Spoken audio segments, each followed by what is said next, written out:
Good morning or afternoon or evening, second graders, depending on when you're watching this. It's Mrs. Cole here, and today we are going to continue on our deserted island journey in mystery science. We are on lesson 2 today. So you will need this page right here. So when you open up your journal, it's the 4th page in, I think is what I counted. It says feel the heat on it. And you're going to need socks, aluminum foil, 2 pieces, and it says styrofoam cups on here, but we're not going to really worry about that too much. You're going to grab one more material item that you're going to use for our experiment, and that can be whatever it is you choose once you figure out what it is we're doing. So let's sit back, relax, and let's begin our mystery science journey. Hi, it's Doug. It's day 2 of your class being stranded on a desert island. Your ship sank yesterday and you all swam ashore. And today, man, you are so hungry. Now, luckily, you spotted some wild chickens on the island. And if there are chickens, you get to thinking, maybe there are eggs around. So you look around and, yes, all right, nest. All right, you've got some eggs. Now, you don't really want to eat raw eggs if you don't have to. That'd be kind of gross. It'd be nice to find a way to cook them. There isn't any fire on your island, but it is really hot outside. It's so hot, actually, that it reminds you of something your uncle used to say every time it was a hot day. He'd say, "It's so hot outside, you could fry an egg on the sidewalk." You always thought that was just a funny thing some people say when it's hot outside. But could that expression actually be true? That would solve your problem. So you think, well, maybe I could try it out. There are no sidewalks on this island, but there is a nice flat rock that's been sitting in the hot sun. So you go ahead and you crack open one of the eggs like this. Here's what happens. It doesn't fry. It's still just a raw egg. I guess maybe the saying isn't true. Or does it just need to be hotter outside? It turns out that people have tried doing this, even in the hottest place on Earth. That's this place right here, Death Valley, California, in the USA. Summer temperatures there reach 134 degrees Fahrenheit. So if there were somewhere that frying an egg on a hot sidewalk should work, Death Valley is the place. Look what happened even there, though. It still doesn't work. The eggs are still raw. So if it doesn't work in the hottest place on Earth, it's not going to work on this desert island either. Unfortunately, then, it seems like there isn't a way to fry an egg on a hot day. Now, meanwhile, while you were busy trying to fry an egg, your friend was busy rubbing some sticks together, and she managed to start a fire. All right. She even found this chunk of metal from the ship that can act like a frying pan. Oh, what an awesome friend. What would you do without her? You're all in business. You guys are going to have some fried eggs. Woohoo! But now, you have a new problem. You know that hot pan will burn your fingers if you touch it. You don't have any easy way to get your hot pan off of the fire without burning your hand. What can you do? You want to grab the pan, but it's too hot. Well, think about what people normally use in situations like this so that they won't burn their fingers. Like, what would you use to get a hot dish out of the oven? All right, so what would you use to get a hot dish out of the oven? Well, if you are trying to grab something, you're definitely not just going to use your hands. You would probably grab oven mitts, right? Or a dishcloth if it's nearby, or a towel or something that's pretty thick and insulated for you to go ahead and use. Here, it says down here on this little thing that I clicked, it says people use oven mitts or pot holders to get a hot dish out of the oven because that's the safe way for our hands. Our hands' skin, it's too thin and it would burn instantly if we touch something so hot out of the oven. What would you use to hold a cup of hot chocolate if it's too hot for your hands? Well, would you use oven mitts? I mean, you could, but it would be a little bit hard, right? You'd be fumbling everywhere because the oven mitts are very blocky and bulgy. What do you think that we use? What do you remember from the times that your parents may have gone to Dutch Bros or Starbucks? Typically, they do it more so at Starbucks or Black Rock or any kind of coffee joint that has really, really hot coffee or hot cocoa for you. If you said that they used cardboard sleeves, so this little brown thing here, that slide up over the hot paper cups, you're right. This cardboard protects people's hands from the heat. So that acts as kind of like an oven mitt for the cup itself. All right, let's keep going. So an oven mitt and a cup sleeve are both objects that we use to pick up hot things. But look at the materials they're made out of. An oven mitt is made of thick cloth. The sleeve on a paper cup is made out of cardboard. Cloth and cardboard are different materials, but both have the same property. They don't let heat get through them very easily. That's why these materials protect you from getting burned. Scientists have a single word that they like to use for this property. They say that these materials have insulating property. Materials that have insulating property don't let the heat get through easily, and so that protects you from getting burned. So now you have your solution for how to lift the hot frying pan off of the fire without burning your hand. What you need is a thick piece of cloth or cardboard. But you don't have a thick piece of cloth or cardboard here on the island. All you have on the island are these materials that washed up on shore. Will any of these materials work? You really don't want to burn your hand to find out. How can you find out which materials have insulating property? Okay, so how do you think we can find out which of these materials are insulating, which means that it can protect your fingers from a hot pan? Go ahead and take a moment to think of an idea. Turn and talk to somebody at your house, talk to a stuffed animal, write down your thought, or just keep it up here in your head. How can you find out which of these materials are insulating? How can you find out without having to burn your hands and touching something hot from like fire or heat? How could you find out if these would protect your hands or not? Let's see what they have to say. In today's activity, you're going to make mittens out of different materials. Then you're going to use those mittens as oven mitts to find out which have insulating property. In other words, which materials can help you pick up something hot, like a frying pan, without burning yourself.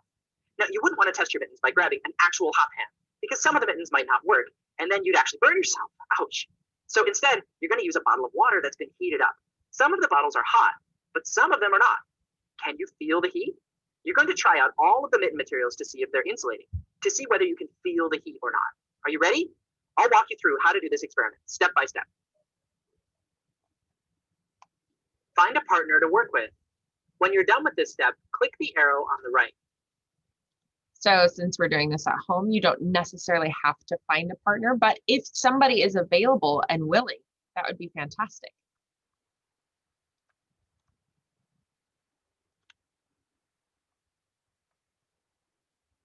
Ah, okay. I'm not sure. I thought there was a speaking piece there. Sorry. So these are the materials that I said already at the beginning of the video. You've got socks, you've got your aluminum foil, you have your recording sheet, and it says here that you need 2 styrofoam cups. Now this is where the variation comes in. Because we are doing oven mitts, and because we're doing this at home, you guys can use whatever other materials you can find. So you could use a towel like this. You could try using 2 tissues. You could even try using paper. For this one, Mrs. Cole, because it's easy, it looks kind of like a glove, I'm just using these little sandwich baggies, not the good ones with the zipper, the ones that are folding, because these are pretty dispensable. So I'm going to use these. And also for this experiment, you don't have to use water bottles. Mrs. Cole is going to do it in a different way because I don't have water bottles, and maybe you don't have water bottles either. But I had some zippy Ziploc bags, the sandwich bags that are like this, but they have the zipper. And I'm just going to fill them up with really hot water from the tap and then cold water from the tap. So let's keep on clicking through. To make foil mittens, put your hand on the foil and have your partner fold it like this. You'll make 2 mittens total.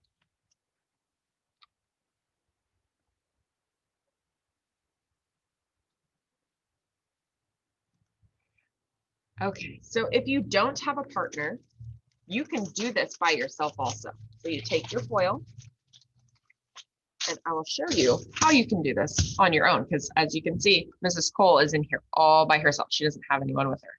So I will show you how to do it on your own. So if I can get the camera to stay right down there. I just need you right here. Sorry guys, hold on. That's fine. I'll just set it there. Whoa, now it's flying away. Sorry, everybody. Okay, here we go. You've got your foil, hand on it.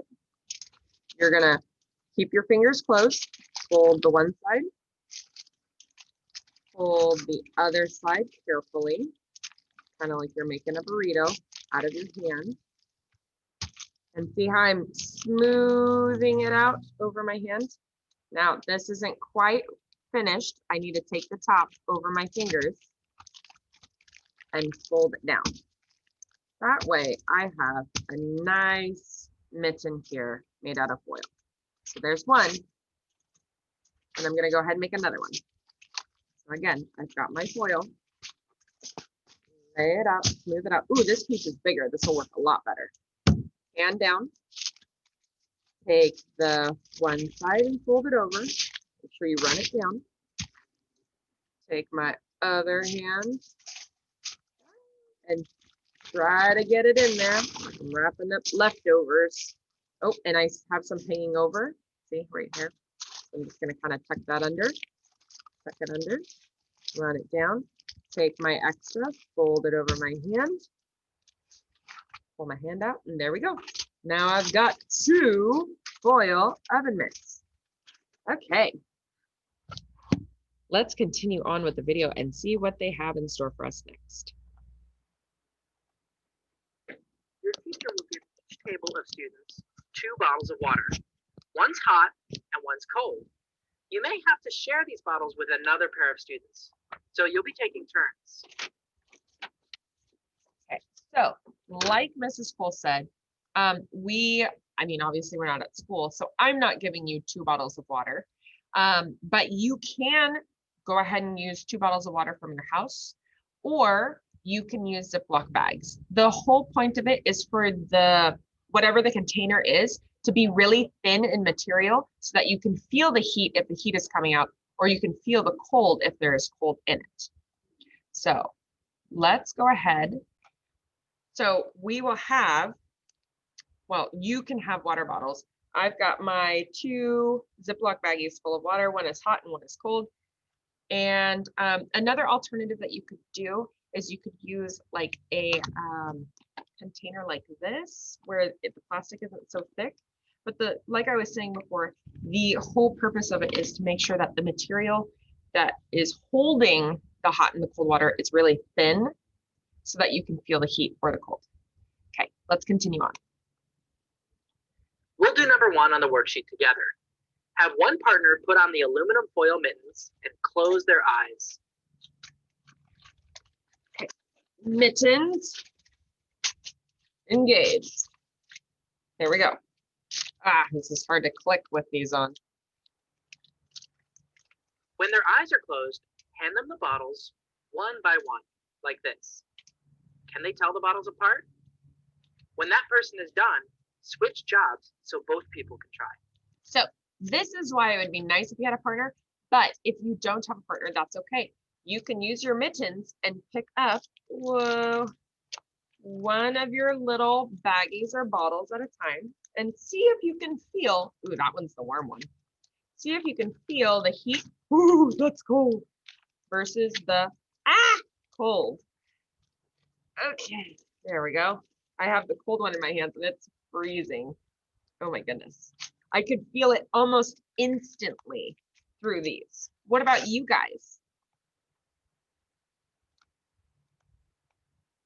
Answer question number 1 on your worksheet. Okay, so could you tell the bottles apart? Yes or no? You're just gonna mark it on your worksheet. Now try this with the socks, then with styrofoam cups. Then finish the worksheet.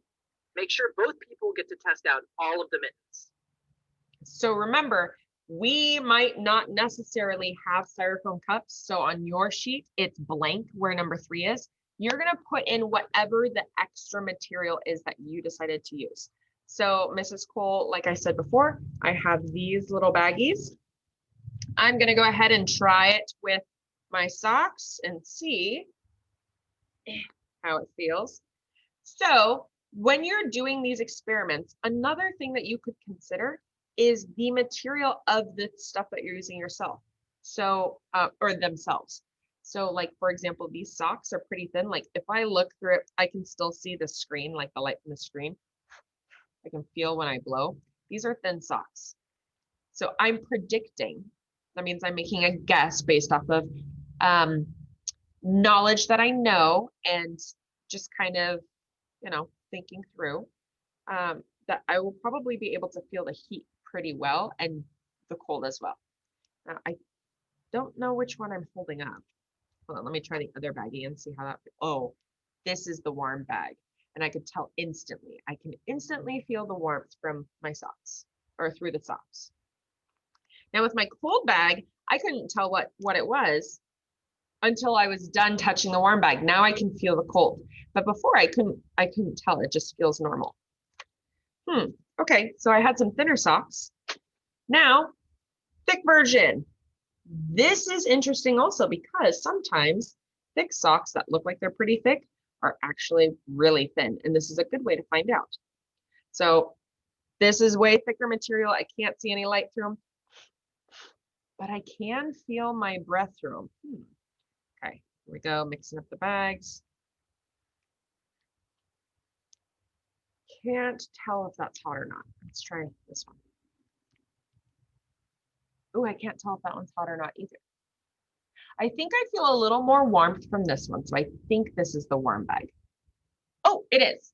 That's how I could tell because I touched it to my actual bare skin, but I couldn't tell very well with these socks on. Not as instantly as with those thinner socks. And this one, I can't really feel the cold. It just kind of feels normal. Okay, so like I was saying, not only can you use different material, you can use different versions of the same things that they list there. So you can use thicker socks or thinner socks. You can use aluminum foil. You could use plastic wrap. You can use the styrofoam cups. You could probably even try using regular cups and see how that works. I'm going to do my last one right here with my sandwich baggies. See how these go. It's like putting on gloves to grab a donut at the store. Okay, here we go. Oh, that's freezing. And I can tell right away because these are really thin. There's very little insulation there. Oh, that's nice. It's like a bath for my hands. It's so warm. Again, because there's very little insulation from these, so I can feel it almost instantly. All right, so I've done all of mine. I would go through my worksheet, excuse me. And then down at question 4, it says circle which mitten materials protect you from feeling the heat. Scientists call this insulating. So you can circle the aluminum foil, you can circle the cloth socks, or you can circle whatever other material, write it in, and then circle whatever other material you decided to use. Discuss these questions as a class. Afterwards, click the arrow on the right to watch the final video. Okay, so which materials were insulating? So which ones were really good at protecting your hands from the heat? The aluminum foil, the cloth from your socks, or I know it's a styrofoam, again, your other material. So in my case, it would be plastic. What could you do to make the cloth socks even more insulating? So that's another idea for you to think about. And that's where the thinness versus the thickness of the socks comes into play, or the material that it's made out of. I would also challenge you to think about how could you make the aluminum foil more insulating? What if you doubled it up? Would that make a difference? Or did triple sheets of aluminum foil? What about for my little plastic baggies? What if I used a different kind of bag, like the really thick freezer bags? Or what if I had multiple of these on one hand? Would that make a difference? These are all questions that I would like you to think about and talk to somebody at your house about, or talk to a stuffed animal, or jot it down, or even record a response and send it to your teacher or something. But these are great questions to think about. All right, let's go ahead and engage in the final video of this lesson. When you wore the styrofoam mittens, you couldn't feel the heat of the hot bottle at all. That's because styrofoam is a material that has insulating property. Heat doesn't move through styrofoam quickly or easily. When you used cloth socks as mittens, you probably could feel some heat. Cloth is insulating, that's why people use it for oven mitts, but it's not nearly as good at insulating as styrofoam is. To protect your hands from hot things with a cloth sock, you just need cloth that's thicker, like this super thick hiking sock. Okay, and now the aluminum mittens. When you use mittens made of aluminum, which is a metal, it doesn't protect you from heat. It isn't insulating. When you press the aluminum metal against the bottle, heat from the bottle moves into the aluminum and travels into your hand. That isn't good for oven mitts. In fact, aluminum and other metals actually have the opposite property from insulating. They have the property called conducting, which means that heat goes through them very easily. Conducting materials like metal make really bad oven mitts. Only insulating materials will protect you from hot stuff. Conducting materials are good for something else, though. Like, have you ever noticed that pots and pans are all made out of metal? Why is that? Well, when you put a metal pan over a fire, the heat of the fire travels quickly through the metal into the food you want to cook. Because the metal is conducting, it passes that heat along to the food. Now that you know this, I can let you in on a little secret. Remember before how we asked, can you fry an egg on a sidewalk? And it seemed like the answer was no? Well, actually, it is possible. This person is putting a metal frying pan down on the road outside his house. He left it out in the sun for hours on a really hot day. The pan got hot. And look at what happens when he cracks an egg into that hot metal pan. Aha! Good prize! The egg turns white. So it worked. When we did this earlier on a rock, the egg didn't cook, remember? The rock was hot, but all the heat didn't get to the egg. That's because rock has insulating property. It's not a good conducting material. But when you put an egg on metal, it works because metal has conducting property. It lets the heat travel through. So it is possible to fry an egg on a hot day with a little bit of cleverness and by thinking about the properties of materials. Now that you know how to protect your hands, it's time to eat. So go enjoy your imaginary desert island egg breakfast, all without burning your hands. Awesome. Okay, well, second graders, I hope you had a fantastic time doing the experiment and that you enjoyed thinking about insulating versus conducting materials and also playing around with some water and seeing Mrs. Cola's socks on her hands. Okay, second graders, until next time, I will see you later. Bye, second graders.